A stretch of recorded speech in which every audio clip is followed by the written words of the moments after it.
Le chanteur David a engagé un avocat de la défense de renom. Les rumeurs et spéculations sur la mort de Céleste Rivas Hernandez, 14 ans, ne cessent de croître. L'adolescente Faye a été retrouvée morte dans une voiture au nom de l'artiste Viral, alors qu'il était en tournée. Alors que la famille de Céleste s'apprête à lui dire adieu, nous examinons les derniers détails et les théories sur ce qui a pu lui arriver.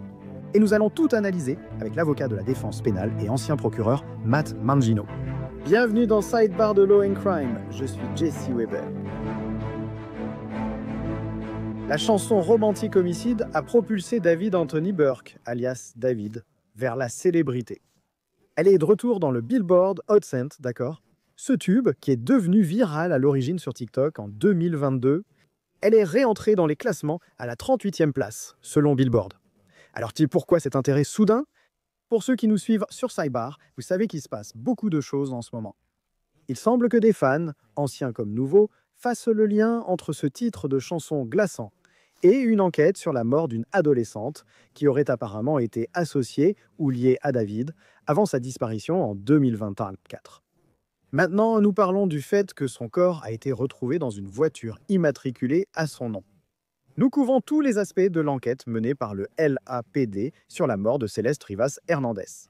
La cause et les circonstances du décès restent inconnues. Le certificat mentionne une cause différée. La police indique que son corps en décomposition a été retrouvé dans le coffre d'une Tesla à la fourrière de Hollywood, à Los Angeles, en septembre dernier. C'était un jour après ce qui aurait été son 15e anniversaire.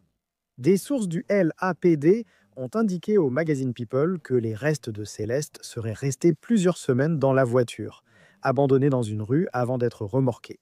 Les employés de la fourrière ont appelé la police lorsqu'au moins une personne s'est rendu compte qu'une odeur horrible émanait de la voiture. À ce moment, les premiers intervenants ont trouvé le corps de Céleste, apparemment dans un sac en plastique. Mais voici le problème. Bien que cette Tesla soit au nom de David, qu'il louait apparemment une propriété près du lieu où elle était garée, et malgré son lien présumé avec la victime, il n'a pas été désigné suspect. Il n'a jamais été considéré comme personne d'intérêt ni officiellement impliqué dans un acte répréhensible ou un crime. Jusqu'à présent, aucun suspect n'a été désigné. Un officier supérieur du LAPD a suggéré que Céleste pourrait ne pas avoir été assassinée.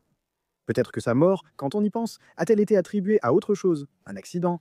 Une overdose ? Il se peut que le seul crime soit d'avoir tenté de dissimuler le corps. En attendant d'autres analyses comme les rapports toxicologiques, le médecin légiste a autopsié les restes de Céleste et confirmé qu'elle n'était pas enceinte ni ne l'avait été dans l'année écoulée. C'est important car certains ont spéculé sur une possible relation sexuelle entre David et cette jeune fille. Il a actuellement 20 ans. Face aux rumeurs croissantes sur l'implication présumée de David, il a annulé sa tournée musicale prévue aux États-Unis et à l'étranger. Il semble avoir disparu des radars, nous ne savons pas où il se trouve. Ses réseaux sociaux manquent de nouvelles vidéos et photos, mais il y a ceci, c'est nouveau. Le magazine Los Angeles rapporte maintenant que David a engagé une célèbre avocate de la défense des célébrités, Blair Burke. Elle a déjà défendu des clients célèbres, Harvey Weinstein, CeeLo Green, Bruno Mars, Britney Spears, Lindsay Lohan.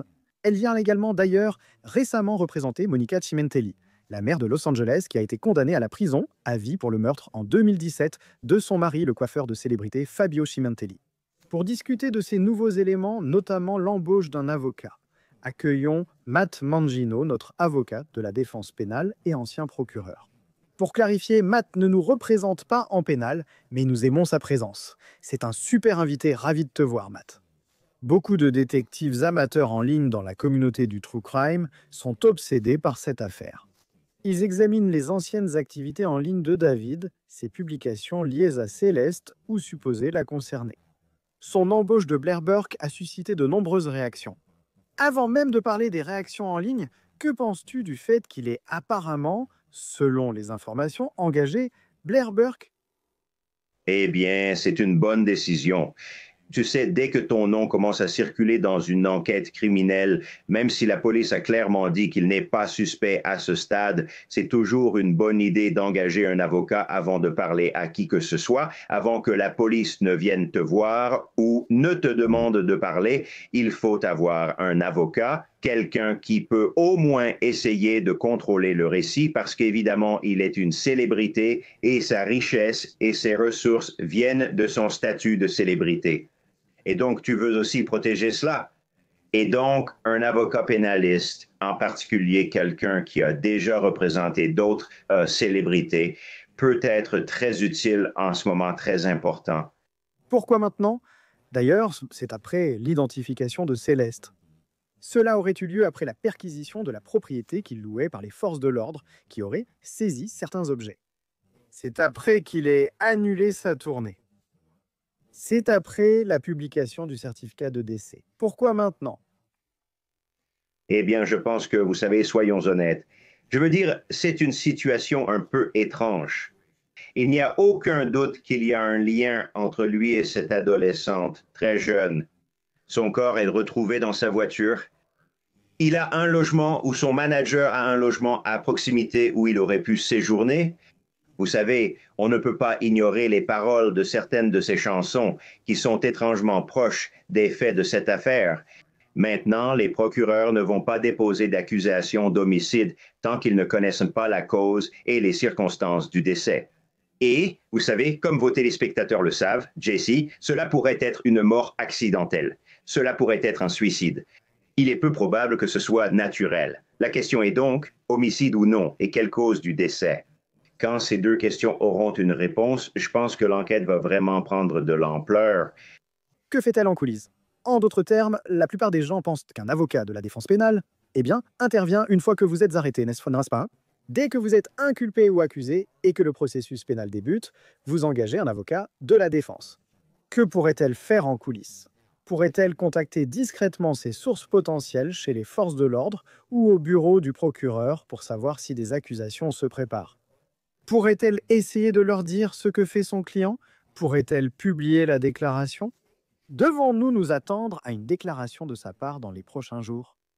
Oui, eh bien, vous savez, un avocat de la défense pénale chevronné et expérimenté a beaucoup de contacts. Donc, vous avez des contacts au sein du bureau du procureur avec qui vous entretenez des relations, qu'il s'agisse d'avocats ou de détectives. Vous avez des contacts au sein du département de police avec qui vous entretenez des relations de longue date. À ce stade, il s'agit de prendre la température pour savoir dans quelle direction ça va aller. Vous savez ce qu'ils cherchent? Son domicile a été perquisitionné, je crois. Vous voulez savoir ce qu'ils ont trouvé là-bas, s'ils acceptent de le partager. Aussi, vous savez peut-être que c'est une situation où la charge la plus grave sera, vous savez, abus d'un cadavre ou élimination illégale d'un corps. Eh bien, maintenant, vous voulez essayer de contrôler ce récit et commencer à dire, hey, vous savez, mon client n'a rien à voir avec ça, quelle que soit la situation. Vous voulez savoir, la connaissance est essentielle ici. Vous savez, l'intelligence, qu'est-ce que je peux découvrir pour protéger mon client non seulement contre des poursuites pénales, mais aussi contre l'examen public qui peut accompagner tout cela? Je voudrais connaître votre avis sur ces commentaires. Selon Fox LA, beaucoup de choses ont été dites en ligne. Il y a eu une personne qui a commenté: Oh, vous ne pourriez pas me payer assez pour défendre ce type. Les preuves contre lui sont aussi énormes que le mont Everest. Un autre a dit: Engager un avocat très médiatisé signifie souvent que vous êtes coupable et espérer une peine plus légère. Mais bien sûr, il y a eu un utilisateur des réseaux sociaux qui a souligné que, devant la justice, il est innocent jusqu'à preuve du contraire. Et engager un avocat est un droit pour lui comme pour tout le monde. Et cela ne rend personne coupable. Matt, qu'en penses-tu? Eh bien, je pense que le dernier commentaire est le plus sage parce qu'écoutez, on ne sait même pas quelles sont les circonstances ici. Je suis sûr qu'il ressent une certaine pression, que ce soit en ligne, il a annulé sa tournée. Vous savez, il se rend compte à juste titre qu'il a besoin d'une aide professionnelle. Il a besoin de quelqu'un pour le guider à travers cette situation, qu'il soit impliqué ou non, parce qu'il l'est maintenant par implication, par l'examen du public. Et pour un artiste ou une célébrité, c'est extrêmement important. Donc, il doit s'assurer de traverser cela avec les meilleurs conseils possibles. Je suis sûr qu'il a des spécialistes des médias ou des gestionnaires de crise qui l'aident aussi dans cette situation. Mais vous savez, il faut avoir une équipe autour de soi pour s'assurer que tout est fait dans les règles et qu'on se protège au mieux dans ce genre de situation. Je veux juste insister sur ce point. Aurait-il été judicieux pour lui d'engager un avocat pénaliste dès l'instant où il a été signalé qu'un corps avait été retrouvé dans une voiture immatriculée à son nom? Ou mettons cela de côté, c'est un aspect. Et B, pour être clair, cela indique-t-il ou non qu'une décision du procureur pourrait être prise prochainement? En d'autres termes, qu'il pourrait y avoir une arrestation, qu'il pourrait y avoir une inculpation, quelque chose de ce genre? Je veux juste insister sur ces deux points. Oui, alors je sais, il y a plusieurs façons de voir cela. Donc, premièrement, tu sais, c'est étrange d'être en tournée et de dire, hey, un corps a été retrouvé dans ta voiture. Mais d'un autre côté, tu sais, il pourrait dire, eh bien mince, je ne sais rien à ce sujet. Je ne sais pas comment c'est arrivé ou quelqu'un d'autre a accès à ma voiture et je me dis, bah bon, ça ne va pas me retomber dessus. Mais quand tu vois soudain tout ce remue-ménage dans les médias et sur les réseaux sociaux, tu te dis peut-être qu'il vaudrait mieux prendre un avocat. D'accord. Tu sais, ça pourrait aussi faire partie du raisonnement ici. Mais d'un autre côté, je pense que ton point de vue est tout à fait valable. Quelqu'un du bureau du procureur a peut-être appelé pour dire, nous recevons des rapports préliminaires du médecin légiste. Nous n'avons pas encore de rapport du médecin légiste, mais vous devriez prendre un avocat. Et ce sont le genre de choses qui pourraient arriver ici. Je veux dire, on spécule, mais je peux le comprendre. Vous savez, des deux points de vue. Alors, laissez-moi vous demander rapidement ceci, à propos de la chronologie. L'an dernier, Céleste a été plusieurs fois portée disparue après avoir fugué de chez elle à Lake Elsinore, Californie. Elle avait été vue plus tôt sur une vidéo de surveillance devant un magasin d'alcool dans cette zone avant de disparaître, apparemment du champ de la caméra, en partant en courant. On pensait que c'était la dernière fois qu'on l'avait vue, du moins à la caméra. Depuis, la chronologie a changé. Nous en avons parlé plus tôt, mais miaou. Mais après que TMZ a publié des images de surveillance montrant Céleste le 8 septembre 2024, cela se déroule plusieurs mois après sa disparition, d'après TMZ, la vidéo NES vient de voisins affirmant que sa famille était contrariée par une blague de sonnette. Apparemment, il y a des cris, il y a l'utilisation d'insultes raciales. On ne sait pas si Céleste était rentrée chez elle à ce moment-là ou si elle ne faisait que passer, mais c'est un détail glaçant. Vous savez, c'était exactement 1 an avant que ses restes ne soient retrouvés dans cette thèse-là. Quand on évoque la chronologie Vata, le moment où elle a pu être tuée, combien de temps elle est restée dans la voiture et ses déplacements ou actions avant sa mort? À quel point cela est-il important dans l'enquête?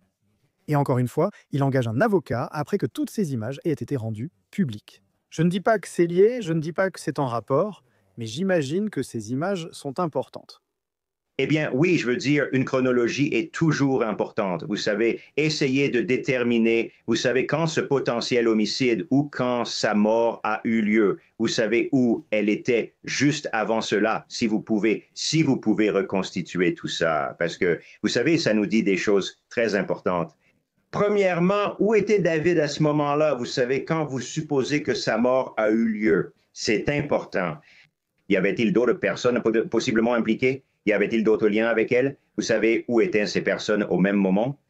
Donc, la chronologie est toujours quelque chose que les procureurs et les enquêteurs veulent reconstituer parce que cela permet de situer les gens à des endroits précis au moment où un crime potentiel s'est produit. Et je dois vous poser une question à ce sujet. D'accord. Il y a de nouveaux rapports de TMZ, News Nation, ABC News, qui montrent apparemment que les adjoints du shérif du comté de Riverside ont été appelés au domicile de Céleste à Lake Elsinore à 11 reprises en 14 mois, entre février 2024 et avril 2025. On ne sait pas combien d'appels concernant Céleste ou d'autres membres de la famille. Mais News Nation indique que la police a confirmé 2 visites d'adjoints à son domicile le 19 mars 2024. Donc c'est le même jour où elle a été vue devant ce magasin d'alcool. Damien Hernandez, l'ex-petite amie de Céleste, a confié à TMZ qu'ils étaient ensemble au collège et que Céleste avait une vie familiale difficile. Charles Latibaudière de TMZ a dit à Ashley Banfield qu'elle affirmait que ses parents étaient très méchants et qu'elle n'aimait pas la maison. D'accord, Matt, alors, à quel point cette partie est-elle cruciale pour cette enquête? Eh bien, je pense que c'est crucial parce qu'il semble qu'il y ait une période où elle n'est supervisée par aucun adulte. Je veux dire, on parle d'une fille de 14 ans. Elle n'est pas à la maison. Où est-elle? Ah, oh, vous savez, que fait-elle? Il y a beaucoup de questions auxquelles il faut répondre. Allait-elle à l'école? Comment s'y rendait-elle? Beaucoup de choses pourraient être reconstituées. Je veux dire, on parle essentiellement d'une enfant qui a disparu et qui n'est pas surveillée. Et où est-elle et comment continue-t-elle d'exister dans le système? peut-être sans aller à l'école, sans que les services de protection de l'enfance soient impliqués. Il y a beaucoup de questions à ce sujet. Je reviens sur ce point que vous avez évoqué. Pourquoi engagerait-il un avocat pénaliste pour soi-disant faire cela? Parce qu'il n'est peut-être pas réellement responsable de ce qui s'est passé ici. Il n'est peut-être lié à cela d'aucune manière. Il y a quelque chose qui circule ici. J'essaie au moins de faire remarquer qu'il est possible qu'il soit pris pour cible. Que veux-je dire? Je trouve vraiment étrange la façon dont le corps de Céleste a été retrouvé. Voici ce que nous savons de la police sur le début de l'enquête. La Tesla a été signalée pour stationnement illégal le 27 août 2025. Une contravention de stationnement est délivrée le 3 septembre. Le 5 septembre, elle est mise en fourrière. Les restes de Céleste ont été retrouvés le 8 septembre. Peu après, des détectives de l'unité homicide et vol du Los Angeles Police Department ont perquisitionné la maison voisine louée par David. Ils ont sorti plusieurs sacs de preuves sans qu'on sache ce que c'est. Sa tournée a été annulée. Le jour où le corps de Céleste a été rendu à sa famille, des déménageurs auraient été vus sortant des affaires de cette maison de location à Los Angeles. Le propriétaire a déclaré à TMZ que Josh Marshall, le manager de David, lui avait annoncé la rupture du bail. D'accord, laissez-moi vous poser cette question. C'est étrange que quelqu'un, disons, tue Céleste, la mette dans cette voiture et que son corps soit décomposé. Apparemment, cette voiture est restée là, bien en vue du public pendant un certain temps. Il y aurait eu des plaintes à son sujet, une contravention, elle a été remorquée.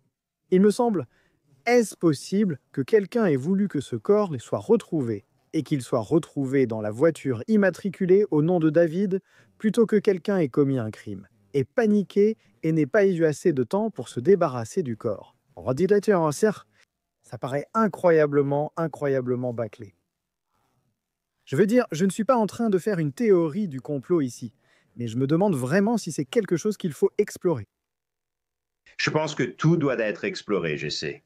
Et tu sais, ça m'a frappé quand j'ai lu certains articles de presse. Tu sais, sa chanson à succès parle précisément de traîner une personne et de la mettre dans le coffre d'une voiture.